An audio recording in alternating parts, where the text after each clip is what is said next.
Po, good morning mga guys, amiga, amigo. Mayroon tayong gagawin ngayon 4E 16 valve, no? Ito ngayon, tingnan niyo po. Pinatanggal ko lang yung gulong para hindi mahirapan magtanggal ng kanyang crankshaft pulley. Diyan nakaposisyon. Ito po ay 16 valve. Pag maluwag po ating timing belt, palitan nyo na po kasi delikado mabaluktot ang barbula dahil yung ating valve lifter nakapatong lang po dito ang camshaft. Pag sumala po yung isang ngipin yan, siyempre, ikot ang piston, tatamaan talaga yan. Hindi na siya makaluswa kasi kapatong ating camshaft.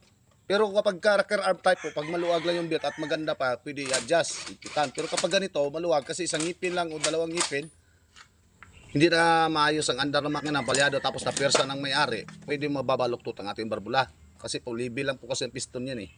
Tapos nakapatong ating camshaft. So ganun lang po, no? 4E EFI 16 valve engine. So ngayon po, pag nag-backlash, tanggalin natin itong support kasi dito yan nakadaan. Hindi katulad sa 2E, nakabukod. Tapos pambuilt ng alternator, pambuilt ng power steering, pati sa aircon. Kasi ang pambuilt po nito ay mali tatlo, no? Alternator, power steering, tsaka main pulley ng makina, compressor, idler. So yan, fire. Simulan na po namin, balikan namin kayo kapag nagpalit ka ng belt. Tingnan nyo, sobrang luwag kasi. Nirequest ko kanya, bumili na timing belt kasi may panahon niya mabaluktot ng barbula. Ngayon po, pagka nagtanggal ka, huwag ka na tanggal ng camshaft kit kasi wala naman tulo eh. Walang tagas na langis. So, timing belt lang kukunin natin. Tingnan nyo timing belt. May tama na rin sa kabila eh. Yan o. Hiwa-hiwa na rin kasi ito eh. Okay? Fire! Puti na namin yung pulley, no? At natanggal na namin yung pump belt. Saka, yung motor pad. Sige nga, subukan. Teka lang. Wait lang. Can you try yan, boss? O sige, start! Asusi, nandyan. Andyan. Teka lang ha. Andyan pa na susi eh. Okay, start. Okay. Okay, tuloy mo lang. O, tama na. Luwag na. Okay na. Yan guys, luwag na. Ay, kailangan talaga pitik yan. Hindi mo makuha pa sa basas pitik. Okay. Okay, tanggalin mo na yung ano to eh. Tanggalin mo na to. Naka-protection yung jack eh. Kailangan kasi para makuha yung belt. Seta. Tanggal na. Ito guys, tinanggalan namin ang kanyang engine support. No? Yan guys, tinanggal na namin, ano, naka-timing na po yan.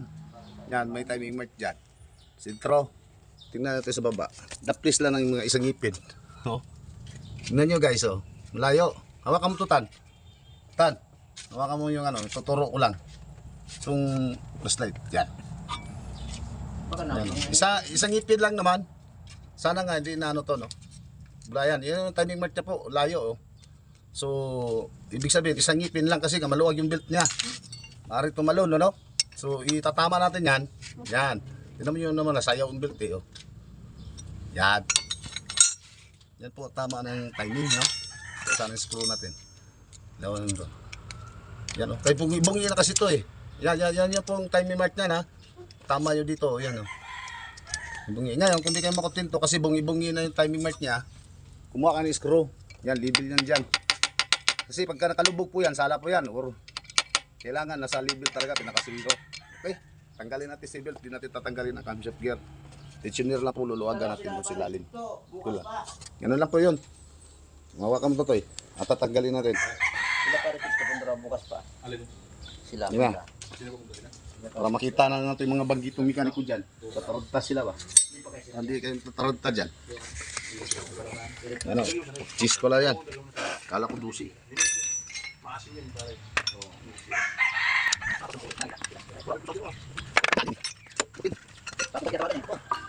Magapong pala sila sa Pwede po takapong.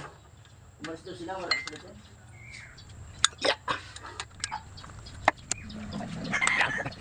Binisil cheese to eh. Yan ka lang. Sira naman yung belt niya eh. Sikwatin na lang yan.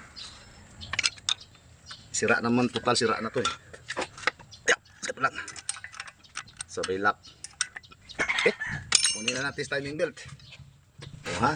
Ayan. Pag hindi yung kinuha support, hindi yung makukuha o yan. Huwag kayo maniwala yan. Kung kahit ditanggalin daw, di mga ano, tingnan mo. Pasak na po yan ha. O yan na boss ha. Tanggal na. Nasaan yung bago mo? Sukatin ko muna. Baka sumablay naman. Karton lang puri. Tapos ang laman hindi puri. Sigurado lang tayo. Puri. Ano ka na? Nako. Iba yata to. Parehas na. Okay. Kabit. Oh. Hindi na to luluwag. Nakalun pala to eh. Malo eh. Tingnan mo naman yan, hindi ko tatino, tagilid na to, wala na salay. Ipasintro mo to para makita nila. Ngayon po, kasi tinama natin yung crankshaft sa ilalim, itama nyo na rin ito sa camshaft, ano? Yan. Yan! Sintro yan. Nandito yung timing mark tayo. Yan. Nakita mo? Kita mo yan? Yan, yan, timing mark yan. Tuldok lang yan. Kita mo?